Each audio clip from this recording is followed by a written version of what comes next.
We are the Church of the Good Shepherd, CGS Philippines, and you are welcome.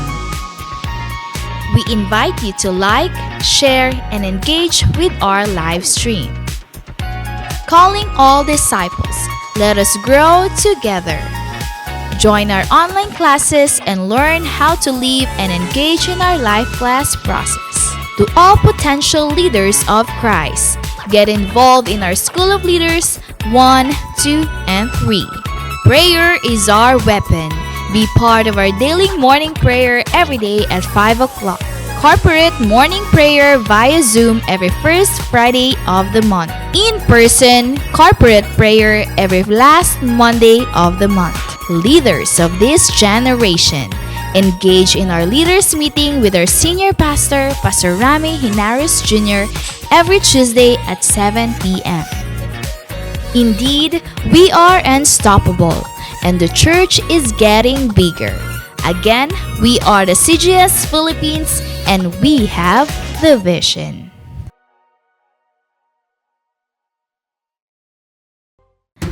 The Church of the Good Shepherd, CGS Philippines, is a vision-driven church committed to manifest and apply the G12 core values.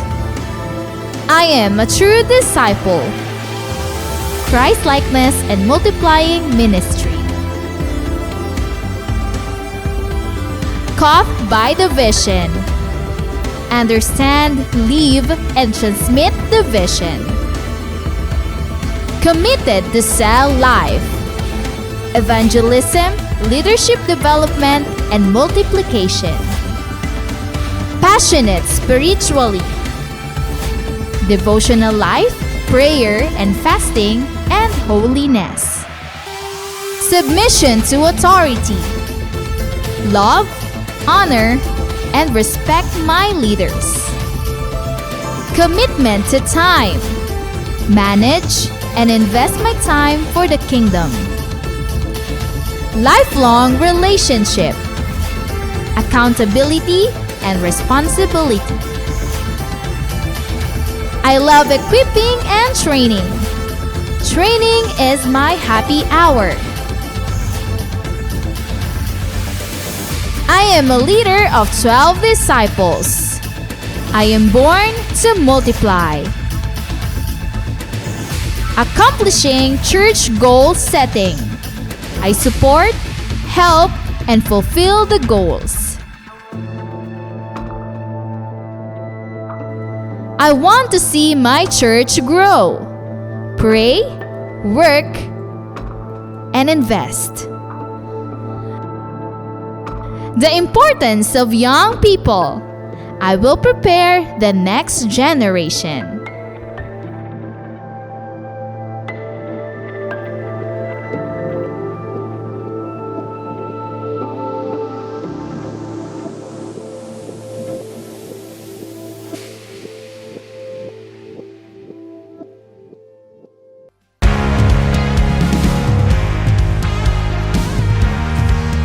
The Church of the Good Shepherd, CGS Philippines, is not just a building, but it is about people who embrace God's vision that lives its purpose, loving God and loving people.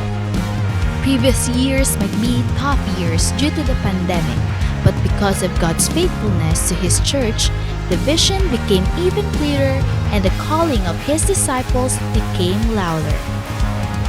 Through our online platforms, unexplainable breakthroughs become possible, and the church grows bigger and greater.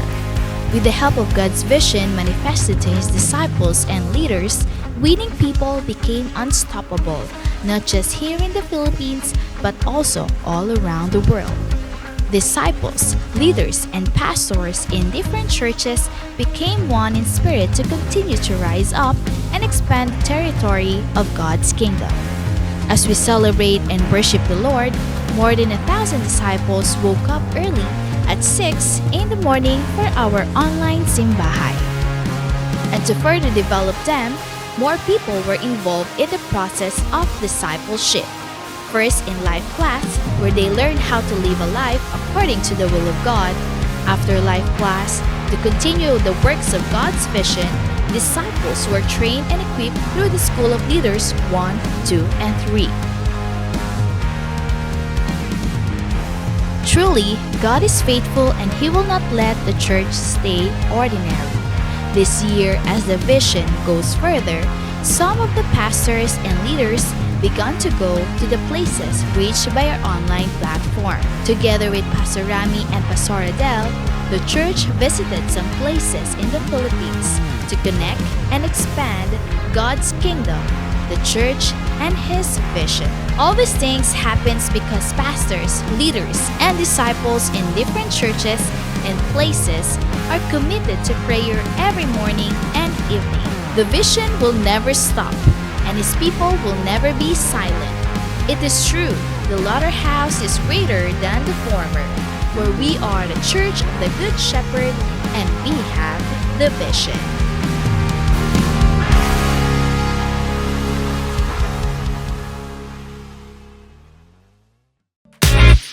We are the Church of the Good Shepherd, CGS Philippines, and you are welcome. We invite you to like, share, and engage with our live stream. Calling all disciples, let us grow together. Join our online classes and learn how to live and engage in our life class process. To all potential leaders of Christ, get involved in our School of Leaders 1, 2, and 3. Prayer is our weapon. Be part of our daily morning prayer every day at 5 o'clock. Corporate morning prayer via Zoom every first Friday of the month. In-person corporate prayer every last Monday of the month. Leaders of this generation, engage in our leaders meeting with our senior pastor, Pastor Rami Hinares Jr., every Tuesday at 7 p.m. Indeed, we are unstoppable, and the church is getting bigger. Again, we are the CGS Philippines, and we have the vision.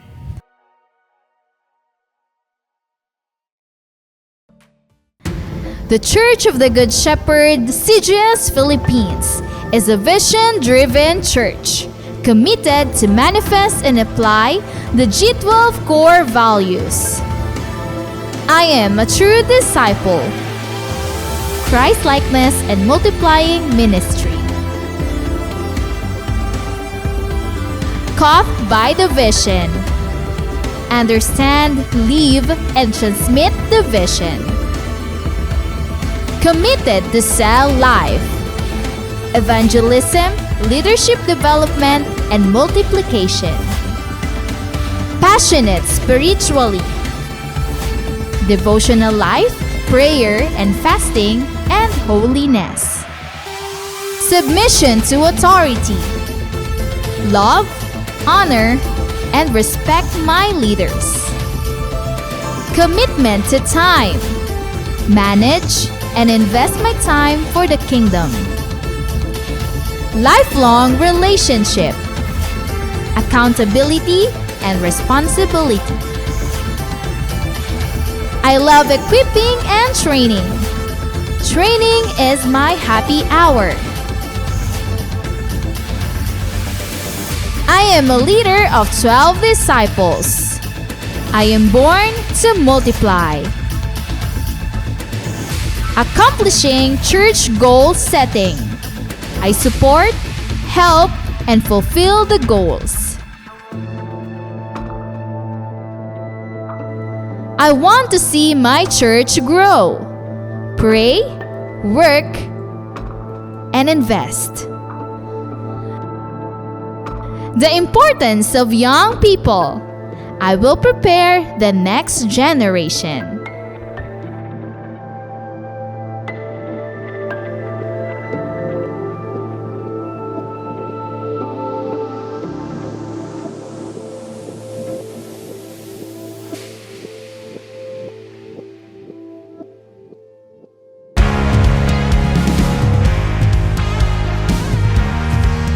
The Church of the Good Shepherd, CGS Philippines, is not just a building, but it is about people who embrace God's vision that lives its purpose, loving God and loving people. Previous years might be tough years due to the pandemic, but because of God's faithfulness to His church, the vision became even clearer and the calling of His disciples became louder. Through our online platforms, unexplainable breakthroughs become possible, and the church grows bigger and greater.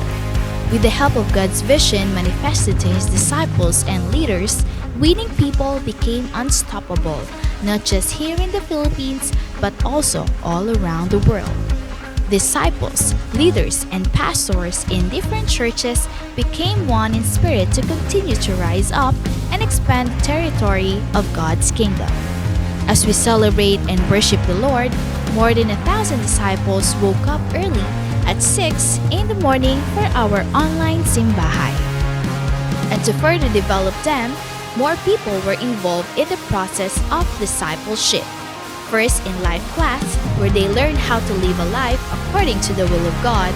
After life class, to continue the works of God's vision, disciples were trained and equipped through the School of Leaders 1, 2, and 3. Truly, God is faithful and He will not let the church stay ordinary. This year, as the vision goes further, some of the pastors and leaders began to go to the places reached by our online platform. Together with Pastor Rami and Pastor Adele, the church visited some places in the Philippines to connect and expand God's kingdom, the church, and His vision. All these things happens because pastors, leaders, and disciples in different churches and places are committed to prayer every morning and evening. The vision will never stop, and His people will never be silent. It is true, the latter house is greater than the former, where we are the church of the Good Shepherd and we have the vision.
Magandang umaga muli sa ating lahat at welcome sa ating morning simbahay. Ating wini-welcome lahat nating mga pastors, mga leaders, mga primary, lahat nating mga cell group members, mga followers na CGS Philippines, at lahat nating mga invites ay wini-welcome natin sa oras na ito, lahat ng mga nanay at tatay, lahat ng mga magulang, mga anak, mga kids na nasa kanilang mga tahanan, naging bahagi na ng buhay natin na we worship God in spirit and in truth. So kahit nasa different places po tayo ay alam natin na ang Diyos ay nandyan sa atin, mga kapatid kasama natin. Kaya welcome sa lahat ng mga provinces ng Luzon, Visayas at Mindanao, sa lahat ng cities ng Pilipinas na patuloy na tapat na sumasamba sa Diyos dito sa online platform. Ay wini-welcome natin. Ganon din lahat ng mga kapatiran natin, mga leaders, mga cell group members natin na nasa labas ng bansang Pilipinas ay atin pong wini-welcome sa oras na ito. And again, good morning po sa ating lahat. Sa oras na ito mga kapatid, simulan natin ang lahat sa ating pambungad na panalangin. Dakilang Diyos na makapangyarihan sa lahat, nagpapasalamat kami sa panibagong lakas at buhay na pinagkaloob mo sa amin. We allow the power of the Holy Spirit to minister to us in different places, and thank you sa online platform, saang lugar man kami, Panginoon, ay naabot kami ng iyong mga salita. Salamat sa technology na sa pamamagitan nito, marami ang nabuksan, maraming mga buhay ang nabago, and we pray na patuloy kang magministeryo sa amin, Panginoon, sa mga anak mo na nasa iba't ibang sulok ng bansa. Ikaw po ang magministeryo, lalo na, Panginoon, sa mga faithful believers, disciples, and leaders na nasa Pilipinas and outside of the Philippines. Let your Spirit work and move and talk to us, O God, this morning. Sa iyo namin pinagkatiwala ang lahat sa oras na ito. In Jesus' name I pray. Amen and amen. Atin pong sama-samang sambahin ng Panginoon. Pinapangunahan po tayo ng CGS Philippines Worship Team.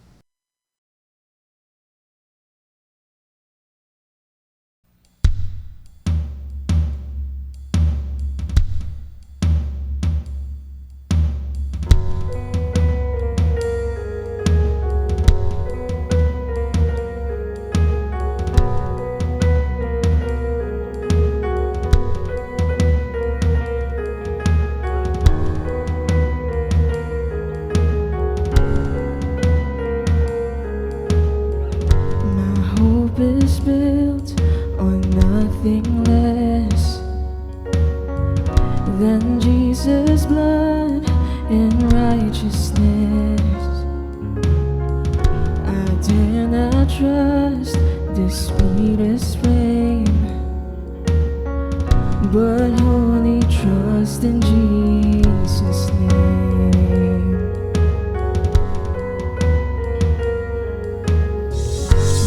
Hope is built on nothing less than Jesus' blood and righteousness. I dare not trust the sweetest rain, but wholly trust in Jesus' name. Christ alone, cornerstone, weak made strong in the Savior's love.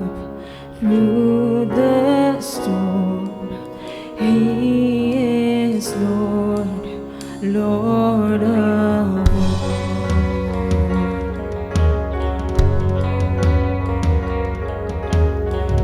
When darkness seems to hide His face, I'll rest on His unchanging grace. In every high and stormy gale, my anchor holds within the veil. My anchor holds within the veil. Christ alone, cornerstone,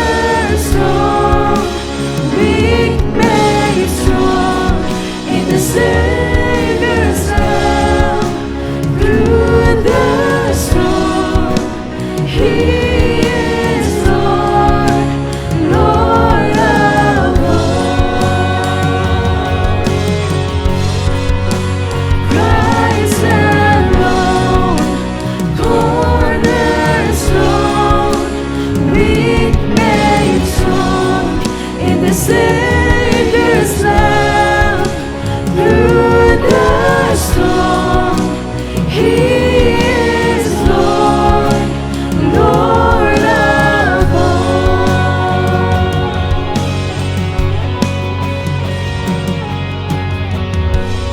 He shall come with trumpet sound. Only then in him be found, dressed in his righteousness alone. Faultless I stand before the throne.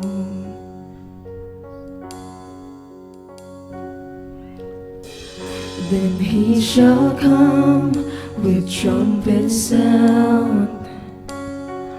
Oh, may I then in him be found, dressed in his righteousness alone. Faultless I stand before the throne.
Nagpapasalamat po tayo sa mga mensahe ng awitin na ating ninamnam na pinangunahan ng CGS Philippines. Salamat sa mga mensaheng yon at ang ating mga notebook, mga ballpen, higit sa lahat ang ating mga Bible, mga kapatid, ay atin pong ihanda at ito yung oras mo at ang oras ng Panginoon. So saan man kayong dako ngayon, namnamin natin ang presensya ng Diyos kahit nasa bahay po kayo. We need to give respect to God.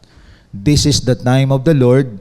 So yung bahay ninyo, gawin yung altar, nasa misa man kayo, nasa kwarto man kayo. Huwag niyong hayaan na meron kayong mga multitasking na ginagawa. No? Iwasan yung nagluluto, kumakain, at palakad-lakad. No? Dahil we really respect God's Word. Kaya even in online platform, a disciple is a disciplined person. Kaya ang salita ng Diyos ay atin pong bigyan ng pagpahalaga ito dahil ito yung ating pagkain, mga kapatid. So, sa oras na ito, ang ating pag-usapan ay isa sa mga mahalaga na kung saan isang realidad ito at may epekto ito sa ating buhay, sa kasalukuyan at sa ating hinaharap. So ang ating paksa ay umiikot siya sa text ng Numbers chapter 13 to 14. at sa Numbers 32:11 to 13. So hindi ko na po ito babasahin. Tuloy-tuloy na po tayo, no? Dahil diyan tayo umiikot. Ang ating paksa sa umagang ito is about embrace the right information. Yakapin natin ang tamang ulat. So ang focus natin is about the right information.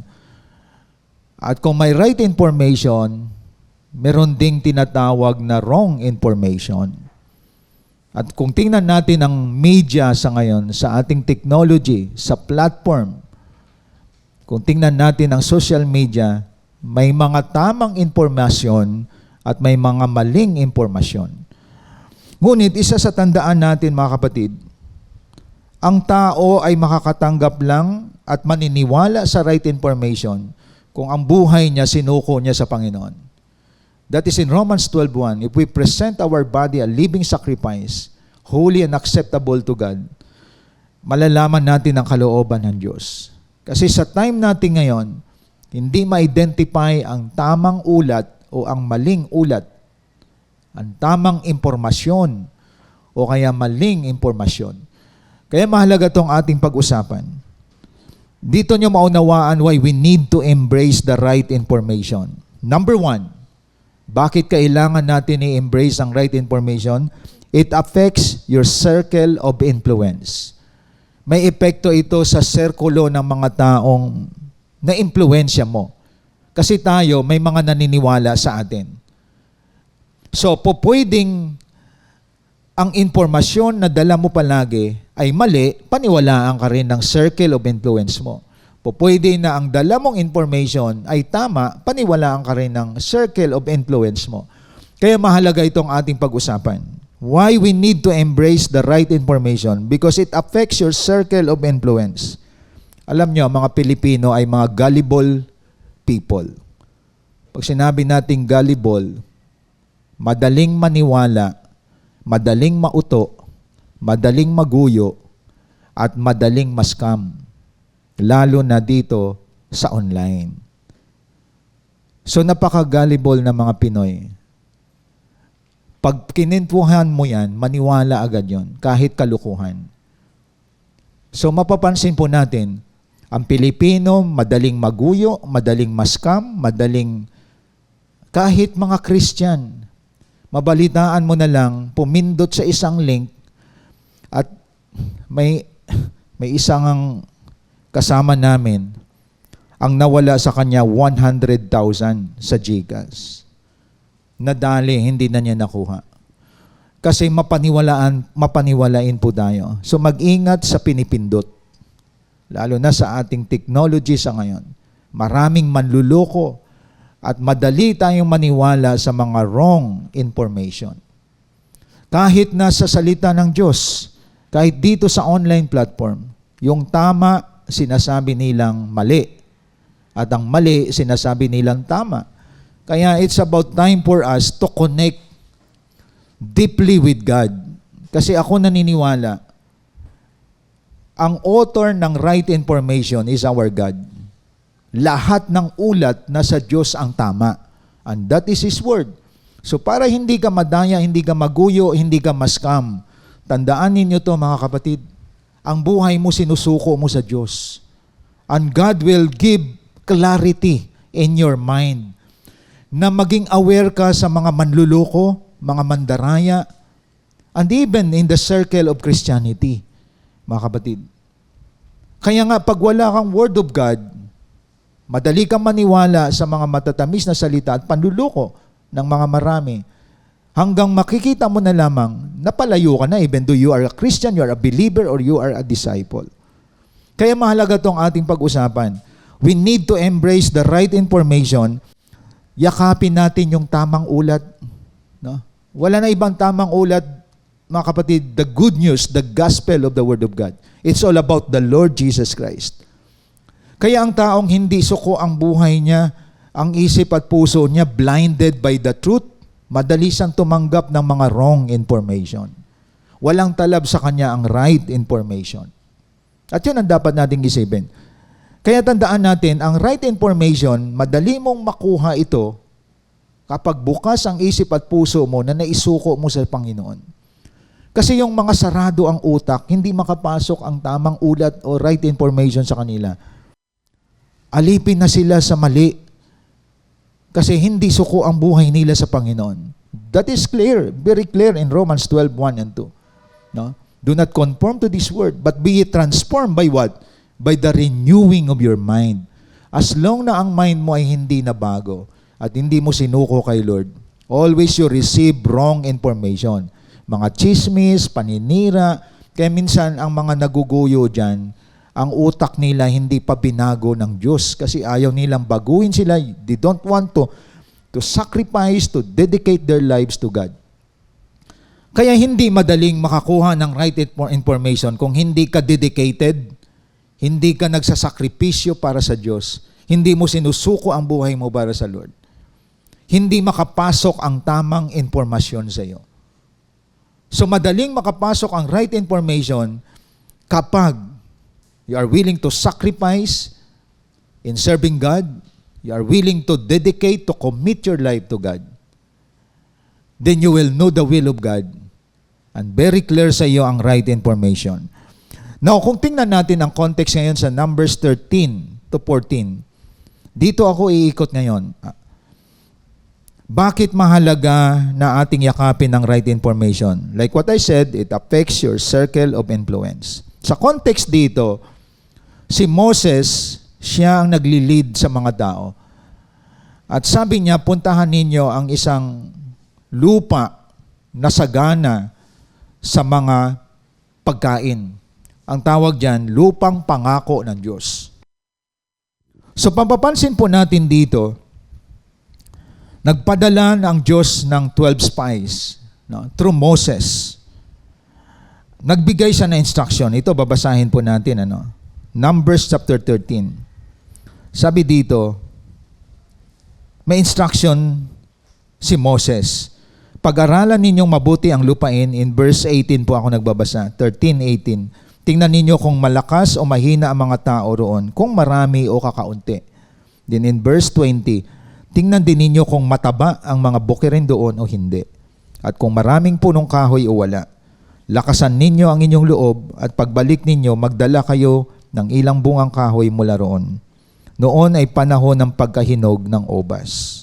So this is the instruction of Moses. So pagkaraan ng 40 days, umuwi ang mga espiya, nag-report kay Moses. And this is the report, 13:26. At humarap kina Moses at Aaron at sa buong bayang Israel na natitipon noon sa Paran, sakop ng Kadesh, inuulat nila ang kanilang nakita at ipinakita ang mga uwi nilang bungang kahoy. I'm reading in verse 26, chapter 13, pababa.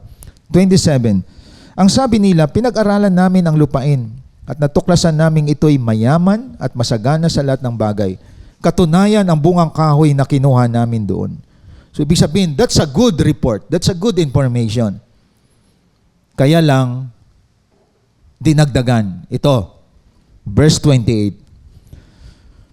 Ngunit malalakas ang mga taga roon. Malalaki ang lunsod at matitibay ang mga pader. Bukod dito, naroon din ang mga lahi ng higante. Sakop ng mga Amalekita, ang Negeb. Ang kaburulan ay tinitirhan naman ng mga Hiteo, Hiboseo at Amoreo. Mga Kananeo naman ang nasa baybay dagat at sa tabi ng ilog Jordan. So ito yung report ng 10 espiya. Sabi nila, sagana ang lugar, mayaman. Sagana sa lahat ng bagay. Ito nga, dala namin ang mga bungang kahoy, no? Na kinuha namin doon. Kaya lang, ang mga tao doon, mga higante, no? Malalakas at malaki ang lunsod at matibay. So yan ang report ng 10 spy. Yun ang information na binigay nila. Maganda sa una, pero sinabi nila, kaya lang higanti mga tao doon. Grabe ang kanilang pader, matibay. No? Ang sabi naman ni Caleb, kasama ni Joshua sa verse 30, pinatahimik ni Caleb ang taong bayan na nagrereklamo na noon kay Moses. Sinabi ni Caleb, hindi tayo dapat mag-aksaya ng panahon. Lusubin na natin sila sapagkat kaya natin silang gapiin. Ngunit sumagot ang ibang espiyang kasama niya. Ito na, may arguments. Hindi natin sila kaya sapagkat mas malakas sila kaysa atin. Hindi maganda ang kanilang ulat tungkol sa lupaing pinasiyasat sa kanila. Ito ang sinabi nila, malalaking tao ang nakatira doon. At sino mang magtangkang sumakop sa kanila, lalamunin nila. Verse 33, nakita namin doon ang mga higante. Sila ay mula sa lahi ni Anak. Mga tipaklong lamang kami kung ihambing sa kanila. So, makikita ninyo, ang 10 espiya nakipag-argue kay Caleb. Wala tayong laban doon, mga higante ang mga tao doon. Grasshopper lang tayo, mga tipaklong tayo, mga kapatid. So, makikita natin, naglalaban ang right information at wrong information. Si Caleb, sabi niya, kaya natin to. Kaya natin yon, mga kapatid. Kaya nating labanan. Sabi naman ng isa, hindi natin kaya yon. Now, dito ko ipakita sa inyo ang epekto ng balita.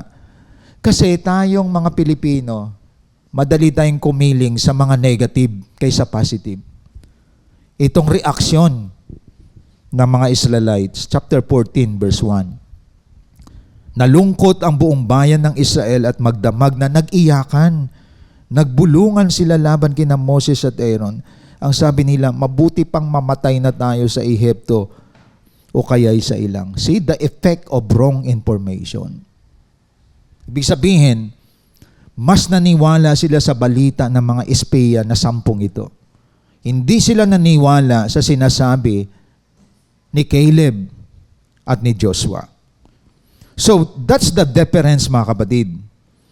Now, tingnan naman natin ang chapter 14, verse 6.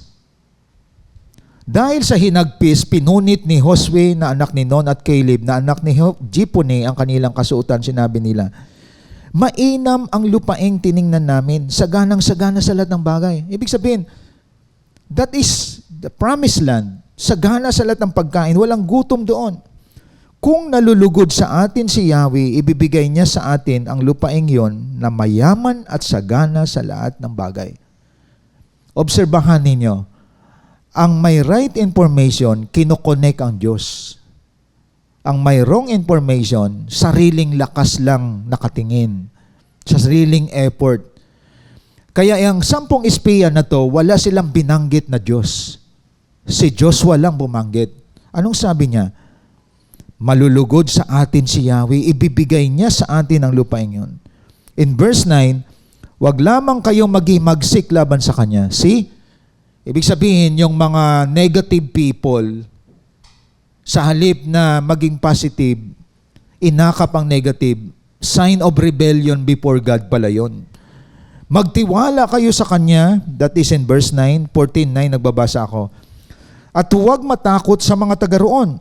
Madali natin silang matatalo, kasama natin si Yahweh at ginapinan nila ang kanilang mga Diyos. Kaya huwag kayong matakot. Yun ang sabi ni Joshua.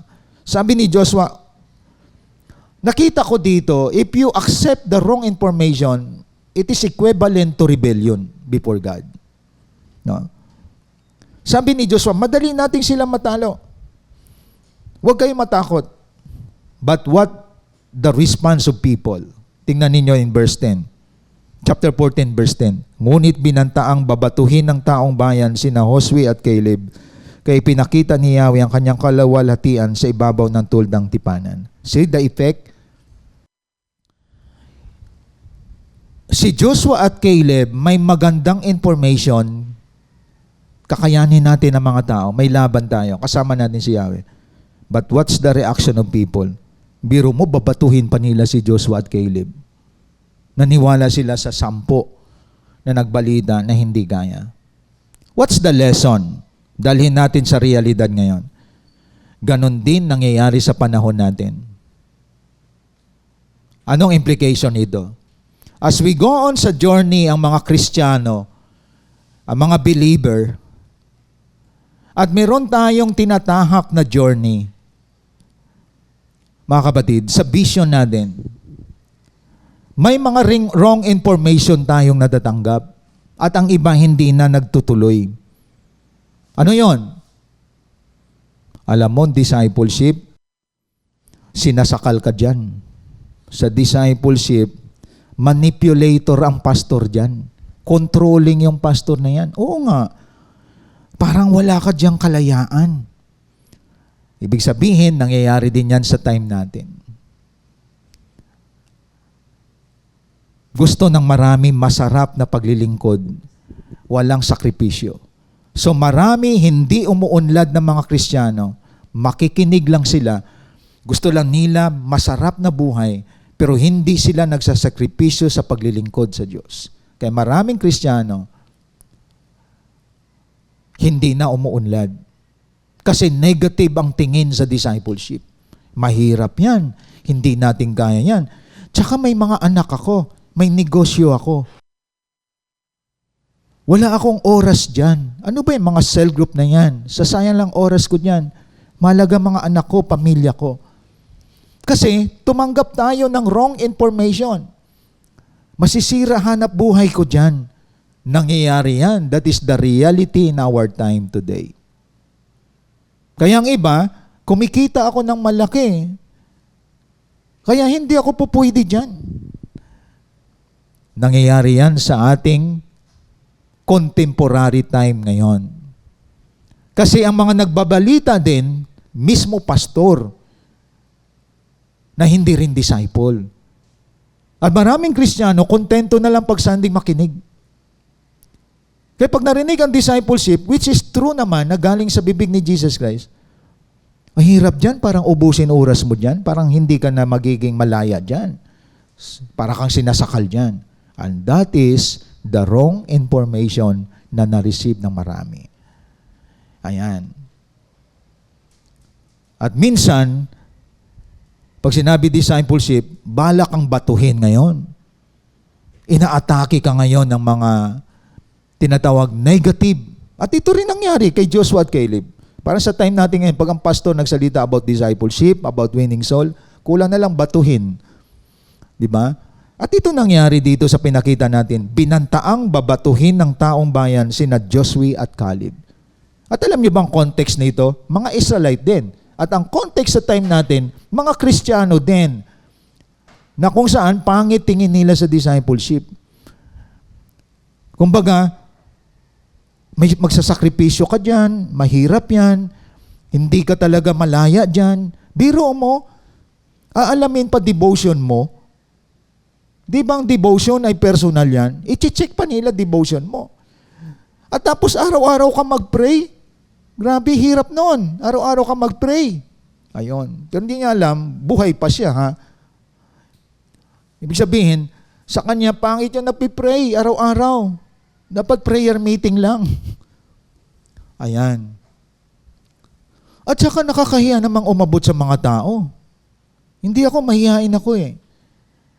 Why? Because hindi ini-inject sa atin ang kahalagahan ng winning souls and making disciple. Kaya it affects your circle of influence, how you deliver the message of right information, mga kapatid. Or you are a person, a pastor, a leader who deliver a wrong information. Alam mo, pag disciple ka dyan, ang balita ko dyan, bawal magjowa. Oh. Kaya umaatras ang iba. It's because of the wrong information. Grabe, pati boyfriend mo, pakialaman nila yan. Pati girlfriend.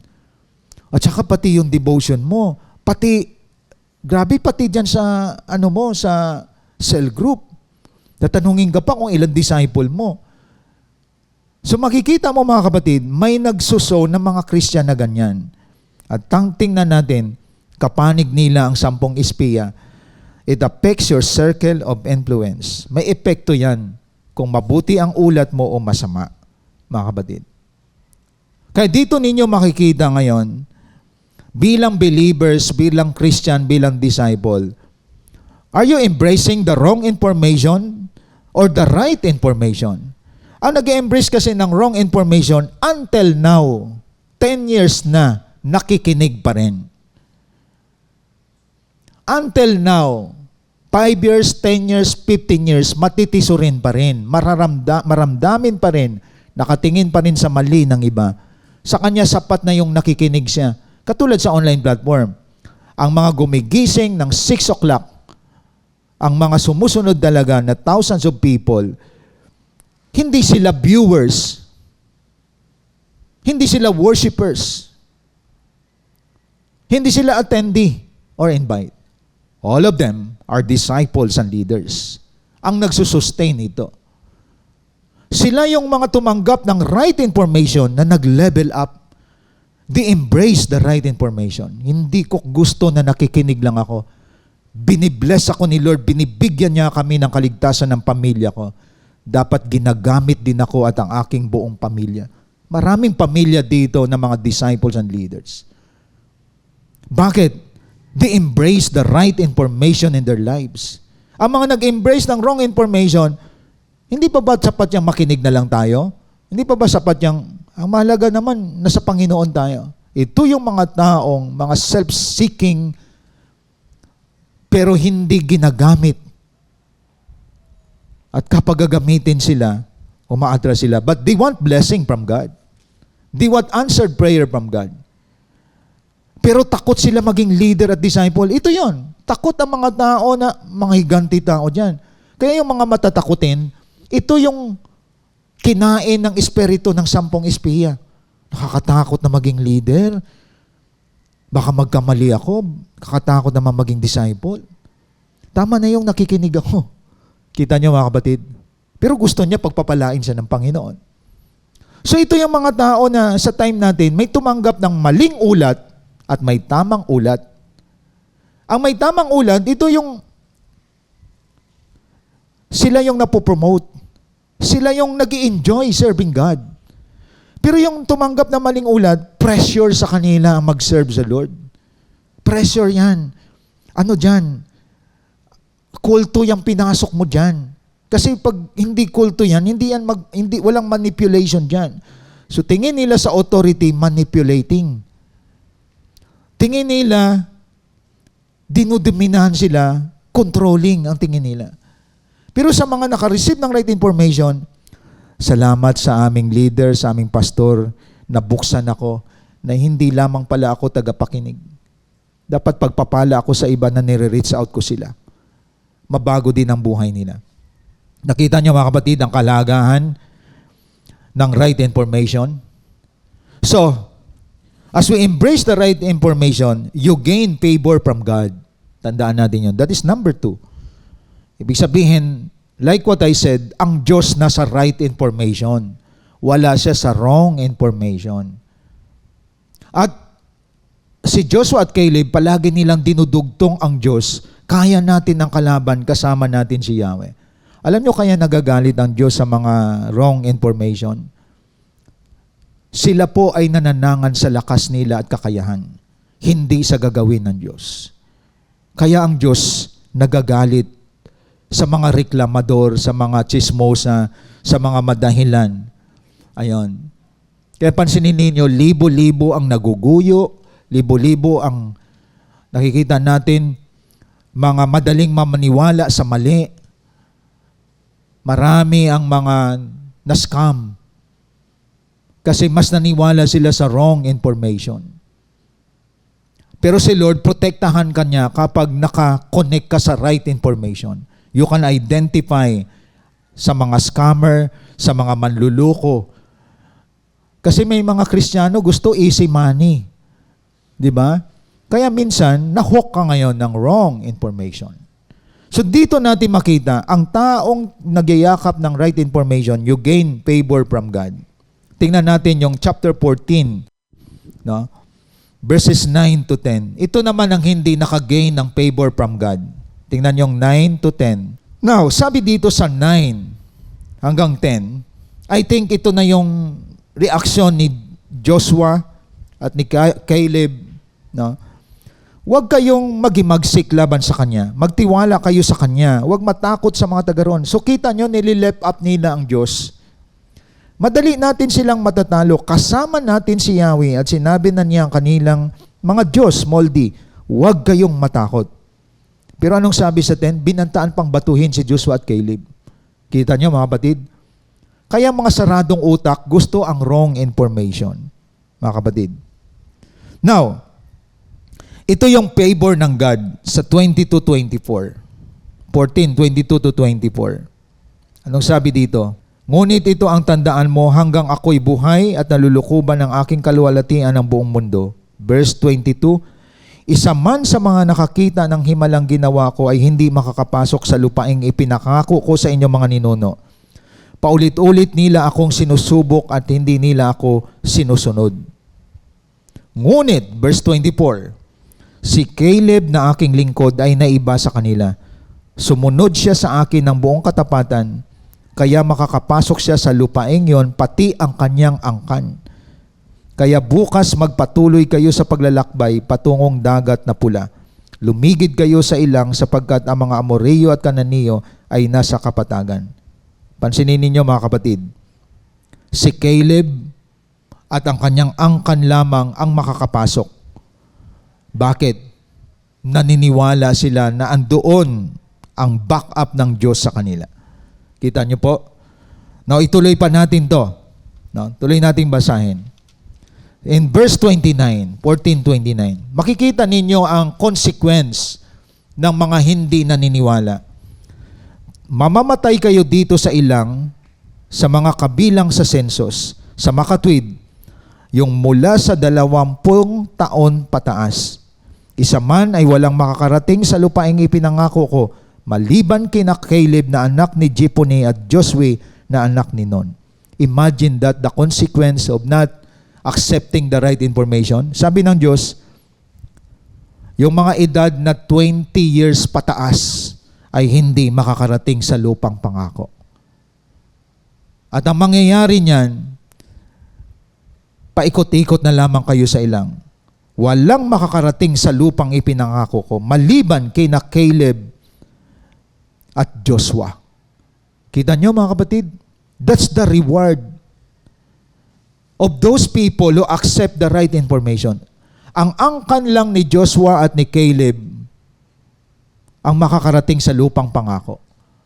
At yung mga reklamador, maraming mga excuses, maraming demands sa Lord, biro mo 20 years old pataas, paikot-ikot lang sila sa ilang ng 40 years hanggang mamatay. Hindi sila makakarating sa lupang pangako.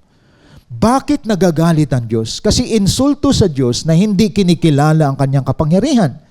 Hindi kinikilala ang kanyang gagawin as sovereign God.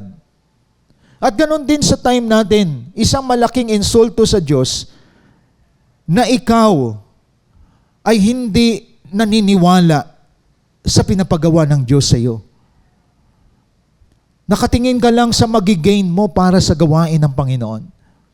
Gusto ko ma-answer ang prayer ko, may problema kasi ako Pero hindi ako pwedeng gamitin ng Diyos.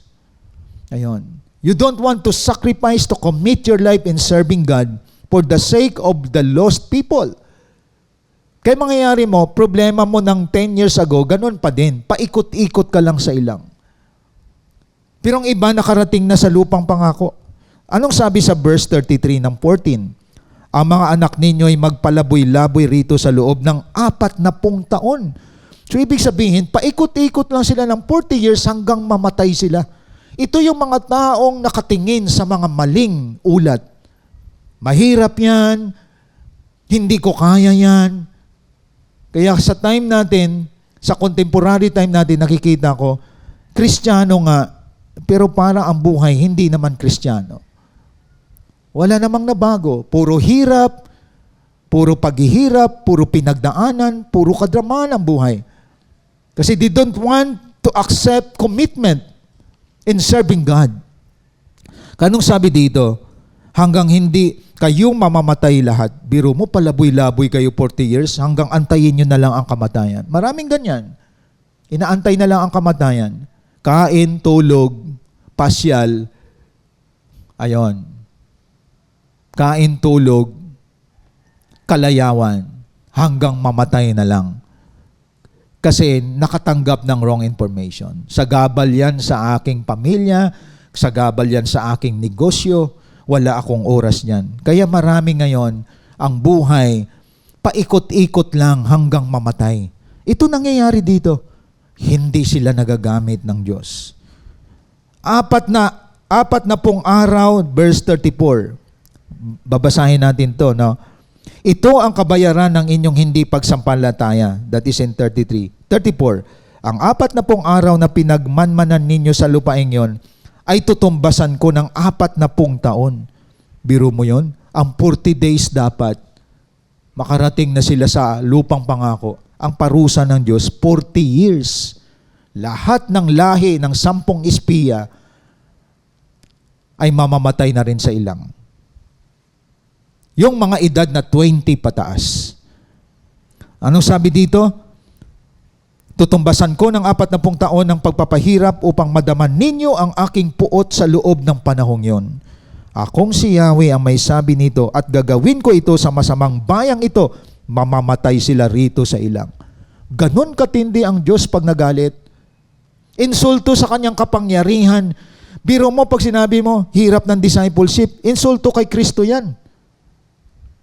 Ang hirap mag-win soul.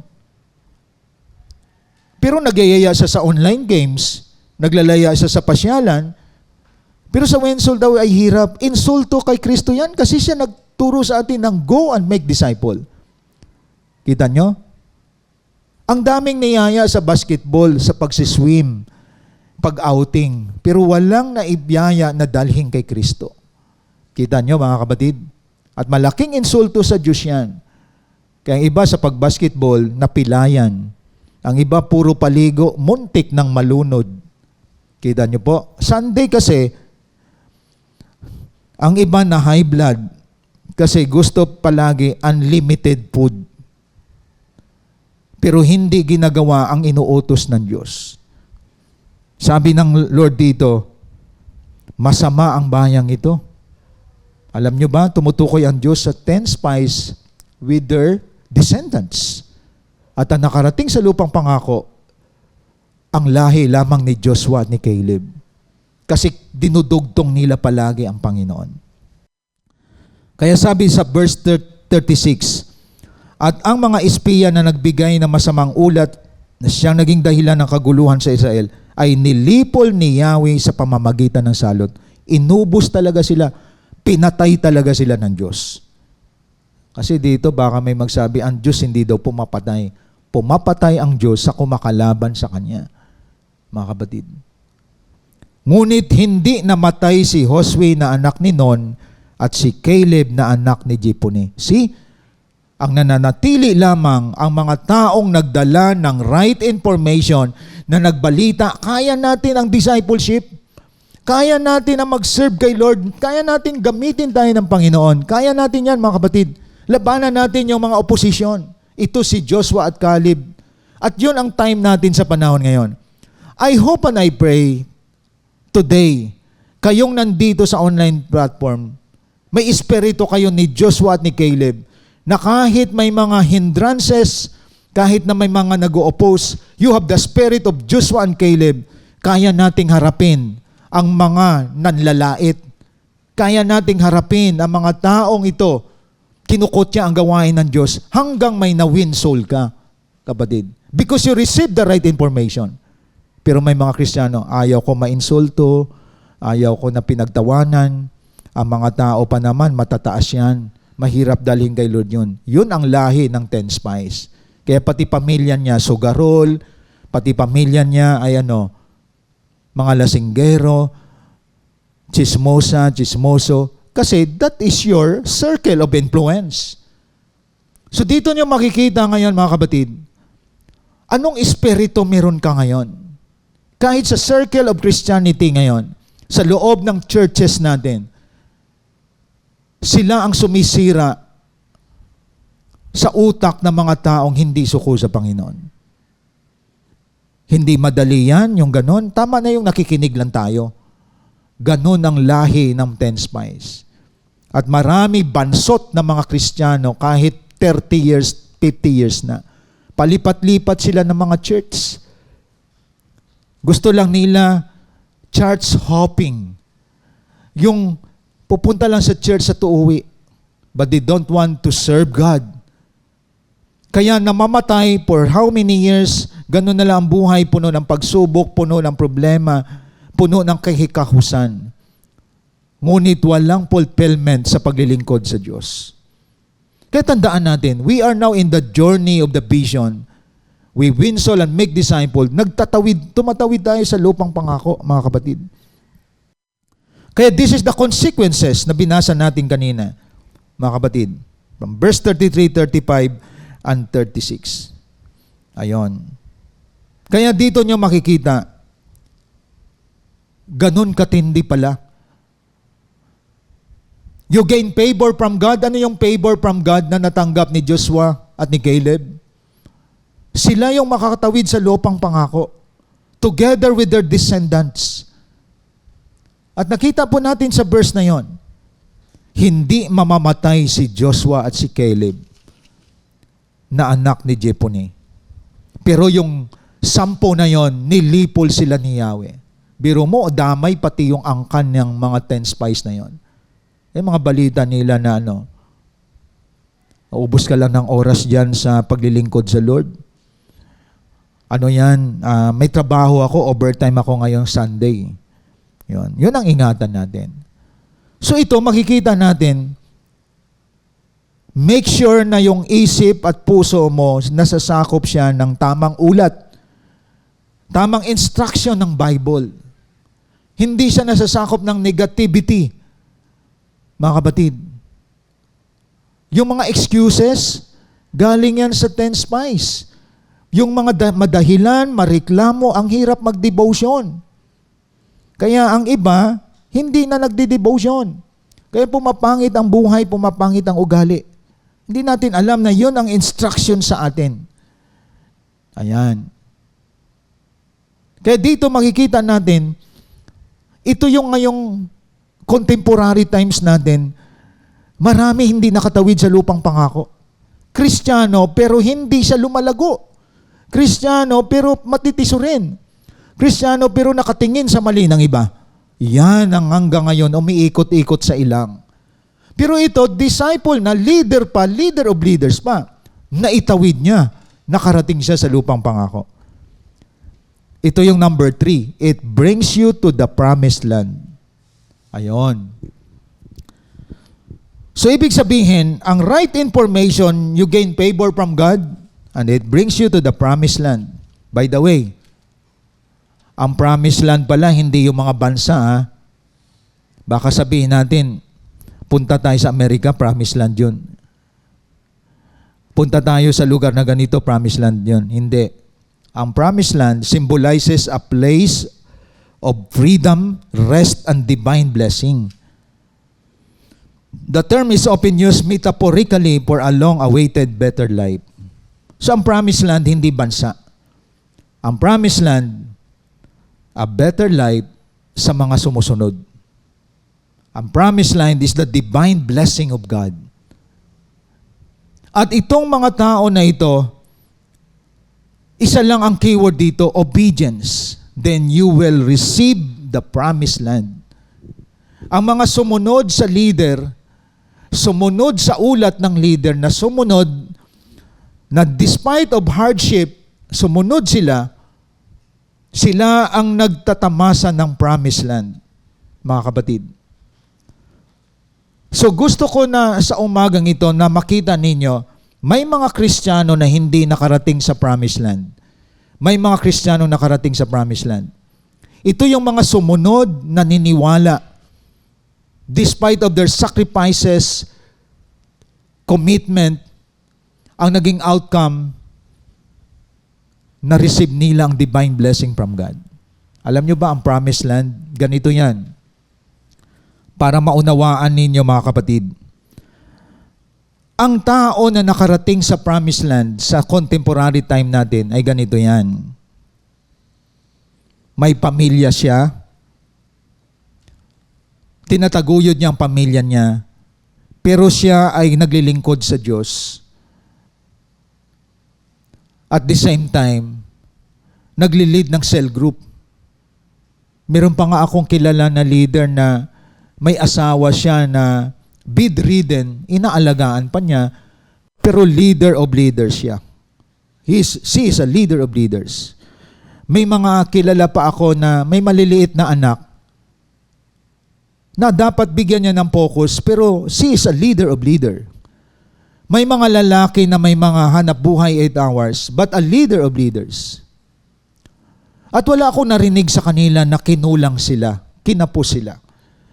Ito yung mga tao na typical naka-receive ng divine blessing. They are now in the promised land. Ang taong nasa promised land, hindi siya kinakapos, kinukulang sa pangangailangan, pero naglilingkod siya sa Diyos, naghahanap buhay siya. Sapat pa, at more than enough pa, nakakatulong pa siya sa iba. Yan ang taong nakatawid sa promised land. Sino yung mga Kristiyano na hindi nakatawid sa promised land? Na hanggang ngayon, ito yung klase ng mga tao na nagtatrabaho na 8 hours. Mula Lunes hanggang Sunday. Wala na sa cell group. Wala na sa discipleship. Kasi hadlang sa overtime. Pero baon sa utang. Baon sa utang. Problema niya pa, pamilya niya ngayon. Absent palagi sa cell group. Ito yung hindi nila gusto ang sacrifice commitment. Ito yung mga hindi nagwi-win soul. At makikita mo, ang tagal ng Kristiyano, nakikinig naman ng salita ng Diyos. At pagkatapos, iniiwanan pa nga ang kanyang post as a leader, ang kanyang obligasyon bilang leader. Pero kapos pa rin, kulang pa din. Walang-wala pa din. Hindi sila nakatawid sa lupang pangako. Mga kapatid. At marami yan sa time natin sa loob ng mga churches. Ito yung mga taong puno ng reklamo, puno ng daing, puno ng problema, pagkausap mo. Hindi nila naitawid ang lupang pangako. Kaya tandaan natin, kapag may right information ka, it brings you to the promised land. Sa ngayon, natutuwa ako na may mga nakatawid sa lupang pangako. Yung sinasabi nga natin, pinagpapala sila sa negosyo nila, may hanap buhay sila, may sasakyan sila, may bahay at lupa sila. Nung nagpa-disciple sila, ay hindi naman nila hiningi yon, kusang binigay ng Diyos sa kanila. Wala kang maririnig na complain. Sunod lang sila ng sunod. At may mga kabataan tayo na professional na ini-enjoy nila ang income nila, pero nakaka-develop sila ng mga leaders and disciples. Ibig sabihin, naglilingkod sila sa Diyos, more than enough pa ang meron sila, hindi nila hinahabol ang kikitain nila. Merong mga kabataan na kahit Sunday naghahanap buhay. Kasi may hinuhulugang utang. Pero wala na siya sa leadership, wala na sa discipleship. Puno ng kaguluhan ng isip. At may mga pamilya na Kristiyano na nag-aaway ang mag-asawa palagi. Tinigil na nga nila cell group, nag-aaway pa rin sila. Tinigil na nila discipleship, nag-aaway pa din sila. Umalis na sa gawain dahil kapos, hanggang ngayon kapos pa din. Ito yung nagsasabing Kristiyano na hindi nakatawid sa lupang pangako. Paikot-ikot lang sa ilang hanggang sa mawala. Nakita niyo mga kapatid, ang Diyos nagagalit siya sa mga reklamador. Nagagalit siya sa madahilan, lalo na kung tayo po ay inuutusan na go and make disciples. Hindi natin binigyan ng ultimate value yun. Ang ultimate value sa atin, kumita ng malaki. Pero sa atin dito mga kapatid, nakita ko marami. Umunlad ang negosyo, pamilya, naglilingkod sa Lord, hindi iniwanan ng discipleship, nakadevelop ng mga leaders, leader of leaders. At the same time, may mga mentoring, may mga conferences, dumadalo, naglalabas sila ng mga expenses nila. Hindi mo makita ang bigat sa buhay nila. Kaya nakapagtataka na Christian for 7 days, una mo ang kumita ng malaki, pero ang bigat pa rin sa iyo. Why? Hindi ka sumunod. Hindi mo binalyo ang instruction ng Lord. Ang tingin mo sa paglilingkod ay mahirap yan, sagabal sa pamilya, tsaka ang discipleship. Naku po, malulugi negosyo natin dyan. Yan ang mga wrong information. Kaya maraming pangit ang ugali kahit Christian na. Hindi na disciple. Nasa ilang lang palagi, puno ng reklamo. For 40 years, inantay na lang nilang mamatay sila sa ilang. Ito yung mga hindi na-acknowledge ang Diyos. Pero yung mga nasa lupang pangako, ito maririnig mo. Nagpapasalamat kami sa CGS Philippines, sa iyo pastor, binago po ang buhay namin, bagong pananaw, another challenge na hindi lang pala sapat ang Christian, kundi nagpa-disciple kami, ang asawa ko na bago ang ugali, natuto magpakababa, nagkaroon na ng harmony ang pamilya namin because all of us now are disciples. At ang sarap na maging leader pala. Yun ang mga nakatawid sa lupang pangako. Na hindi naman pala malulugi negosyo namin, lalo pang umunlad. Yun ang mga nakatawid sa lupang pangako. So right information brings you to the promised land. Tandaan natin yon. At ito yung iwan ko sa inyo, 32:11-13. Bilang 32:11-13. Anong sabi dito?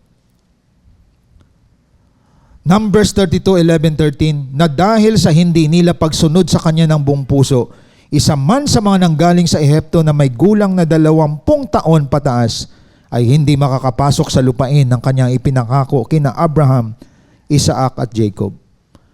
So nakita niyo mga kapatid, ang hindi nakapasok, pati yung lahi nila na 20 above ay hindi inalaw ni Lord kapag galing sa 10 spies. At maraming may espiritu ng 10 espiya sa mga churches ngayon. Gusto nila masarap lang na buhay, makikinig lang, pero ayaw nila na dinidisciple sila. Pero yun ang mga reklamador. Yun ang hindi umaangat ang spiritual. Mga kapatid, yun ang pala absent sa church. Dadalo lang pag anniversary. Dadalo lang kapag may mga masayahing gagawin sa church. No? And verse 30 and verse 12, 32:12.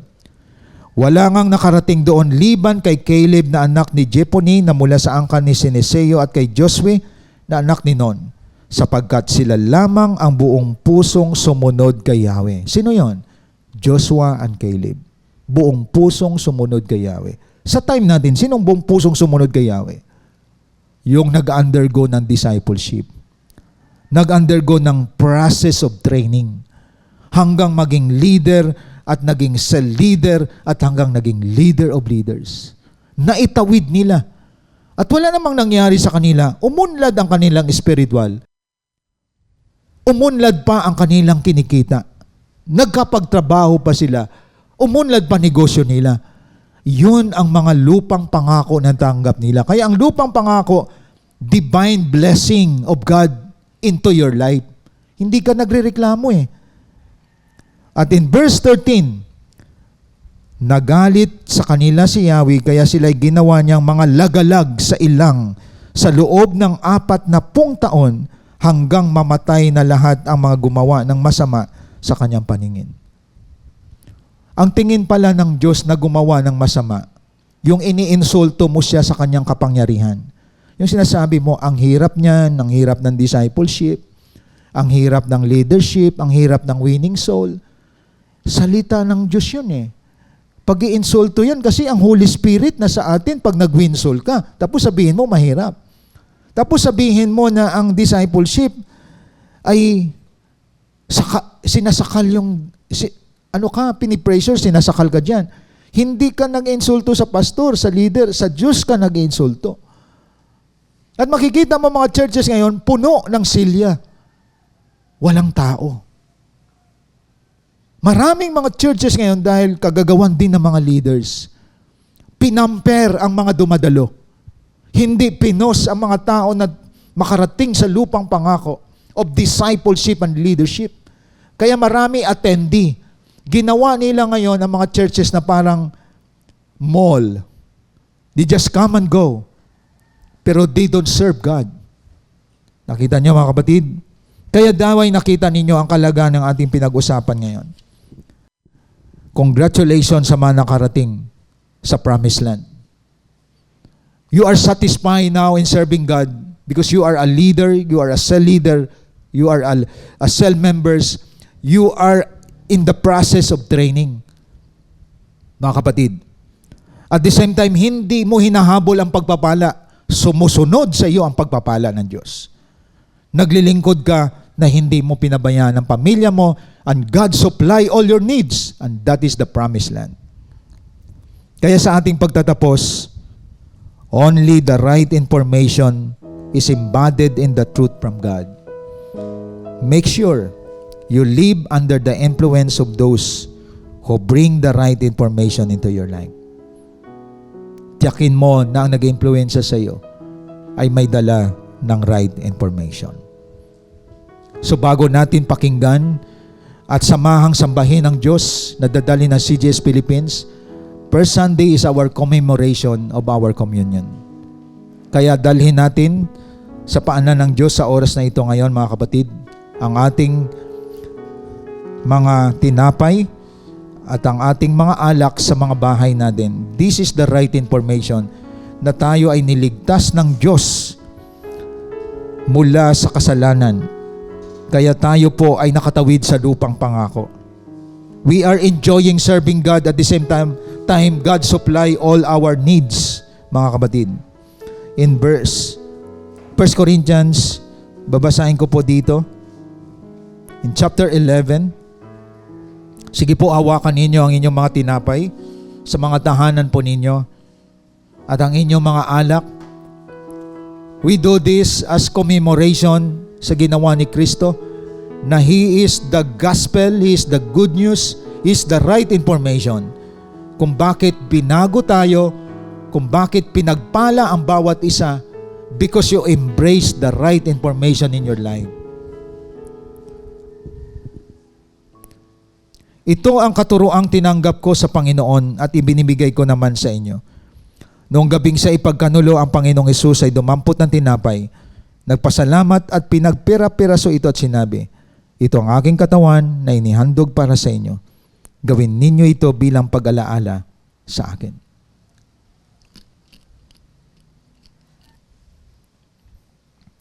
Matapos maghapunan, dumampot din siya ng saro at sinabi, ang sarong ito ay ang bagong tipan ng Diyos na pinagtibay ng aking dugo. Tuwing inumin ninyo ito, gawin ninyo bilang pag-alaala sa akin. Sapagkat tuwing kakain kayo ng tinapay na ito at uminom sa sarong ito, pinapahayag ninyo ang kamatayan ng Panginoon hanggang sa kanyang muling pagparito.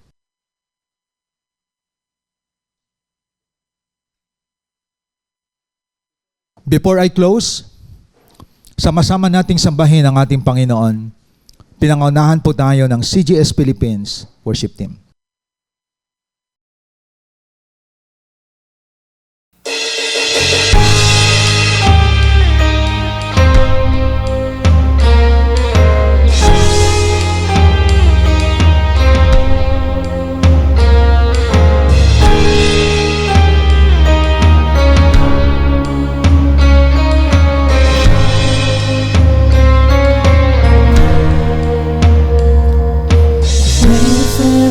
In this place, and we're here to seek your face. So Holy Spirit, have your way and move again. My heart it longs for you, so do what you want to do. Just Lord, I am here for you, so move again.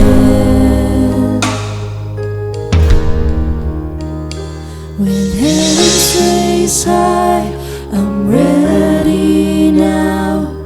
Fill me once again. Lord, I desire your holy fire to burn in me again.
Things are growing, and I am flourishing. This is blessing, running over. The weight of heaven is falling in this place.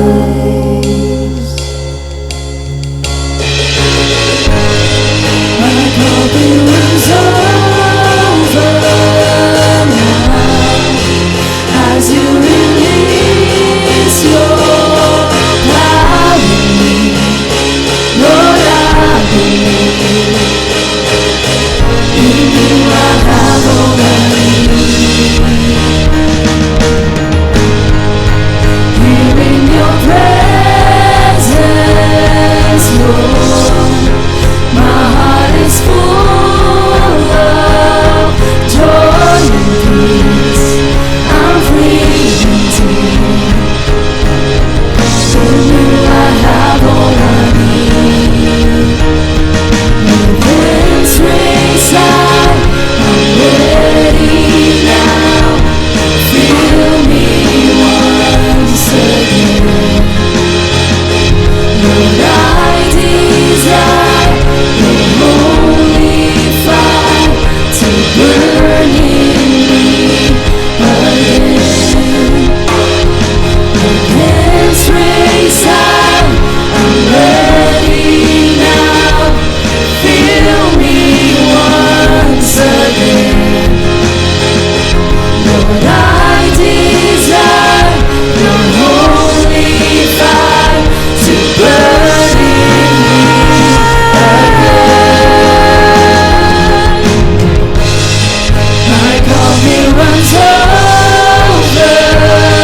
now as you release your power in me. Lord, I believe in you. I have all I need. Here in your presence, Lord, my heart is full of joy and peace. I'm free indeed. In you I have all I need. In you I have all I need. In you I have all I need.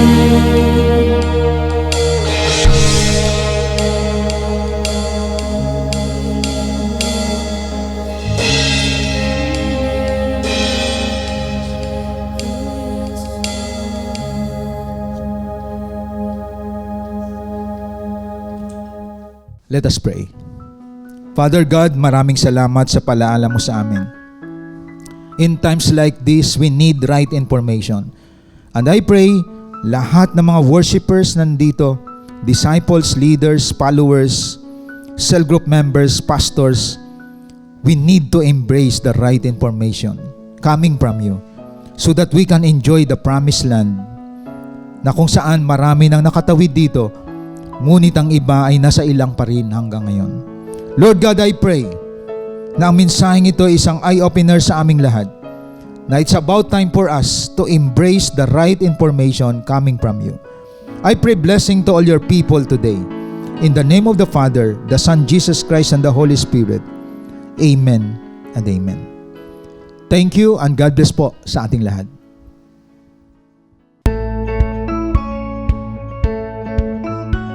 Hope you've been blessed by the message of God today as we continue to extend our calling in loving God and loving people even in online, and keep you more updated to our journey in God's vision. Connect to us wherever you are. Like our Facebook page, follow us on our Instagram account,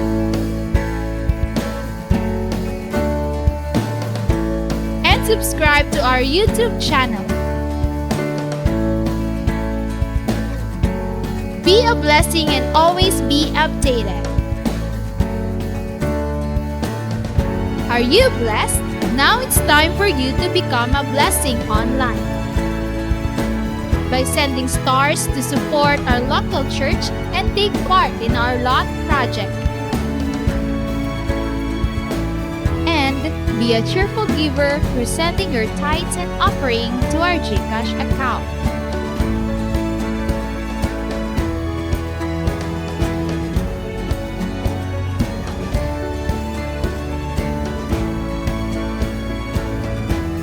See you on our next online worship. Thank you and God bless.